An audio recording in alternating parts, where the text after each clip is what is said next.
22 বছরের তরুণী। বিয়ের পর থেকেই নতুন জীবনের সাথে মানিয়ে চলার চেষ্টা করছি। তবে স্বামী দূরে থাকার কারণে জীবনে এক ধরনের শূন্যতা তৈরি হয়েছে। আমার স্বামী একটি বেসরকারি চাকরির জন্য অন্য রাজ্যে থাকেন। বিয়ের পর থেকে এখনো পর্যন্ত তিনি বাড়ি ফিরতে পারেননি।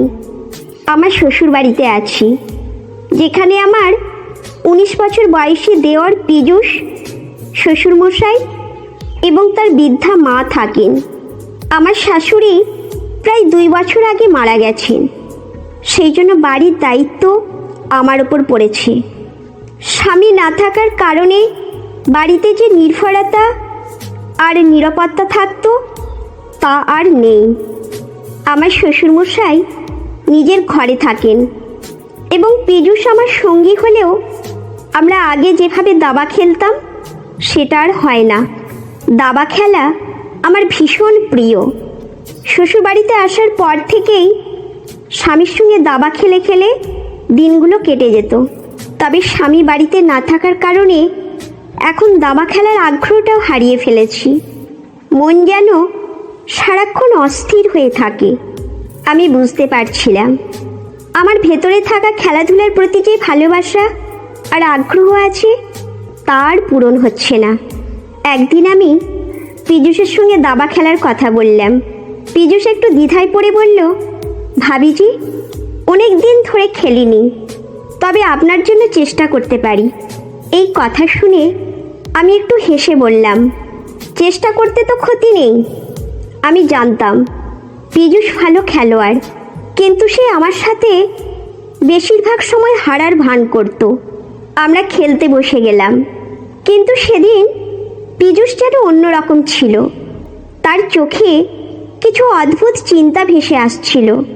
খেলার সময় পীযূষ বলল, ভাবিজি, আপনি তো বেশ ভালো খেলেন, কিন্তু আমি আজ একটু সিরিয়াসলি খেলবো। আমি তার এই কথায় একটু অবাক হয়ে বললাম, ভালোই তো, দেখি আজ কে জেতে। আমরা দুজনেই খেলার মধ্যে ডুবে গেলাম। দাবা খেলার মাধ্যমে পীযূষ আর আমি যেন নতুন করে একে অপরের সঙ্গে সংযোগ স্থাপন করতে লাগলাম।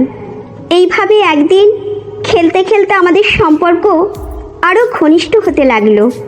আমি লক্ষ্য করছিলাম পীযূষ আমাকে তার চোখে অন্যরকমভাবে দেখছে, তবে আমিও তাকে উৎসাহ দিচ্ছিলাম, কারণ আমি জানতাম আমার এই একাকিত্ব ভেঙে দেওয়ার জন্য কিছুটা সঙ্গ দরকার। দাবা খেলা যেন আমাদের সম্পর্কের একটা মাধ্যম হয়ে দাঁড়িয়েছিল। একদিন সন্ধ্যায় পীযূষ বলল, ভাবিজি, আপনি তো বেশ শক্ত প্রতিযোগী, তবে আপনি এত ভালো খেলার পরও কেন যেন মন খারাপ দেখাচ্ছে। আমি হেসে বললাম, আরে না, আমি তো মজা করে খেলছি, তবে তোমার ভাই অনেক দিন ধরে বাড়ি আসছে না, তাই মনটা একটু খারাপ। পীযূষ কিছুক্ষণ চুপ করে থাকলো, তারপর বলল, ভাই তো ব্যস্ত, কিন্তু আমি তো আছি। আপনার সঙ্গে খেলার জন্য আমি সবসময় প্রস্তুত। এই কথায় আমার মন একটু হালকা হলো। আমরা তখন আরও গভীরভাবে খেলা শুরু করলাম। প্রতিটি চাল যেন আমাদের সম্পর্কের এক নতুন অধ্যায় খুলছিল। আমরা রাতে একসঙ্গে খাচ্ছিলাম। পীযূষ বলল, ভাবিজি, আপনার দাবার প্রতিভা অনেক ভালো। আপনি চাইলে বড় কোনো প্রতিযোগিতায় অংশ নিতে পারেন।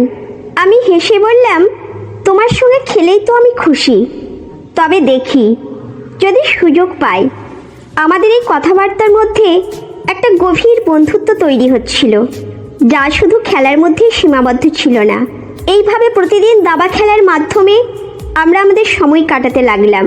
পীযূষের সাথে খেলতে খেলতে আমার একাকিত্ব কেটে যেতে লাগলো। সে শুধু আমার খেলার সঙ্গী নয়, আমার মনের সঙ্গী হয়ে উঠেছিল। দাবা খেলা আমাদের মাঝে এমন একটি শক্তিশালী বন্ধন তৈরি করেছিল, যা দিনের পর দিন গভীর থেকে গভীরতর হচ্ছিল। বন্ধুরা, এই গল্প থেকে আমরা একটি গুরুত্বপূর্ণ শিক্ষা নিতে পারি।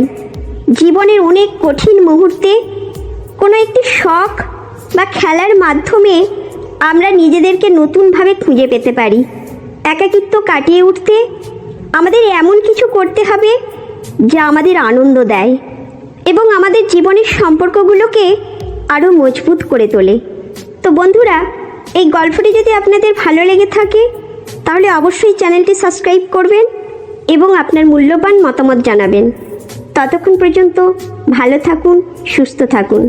ধন্যবাদ।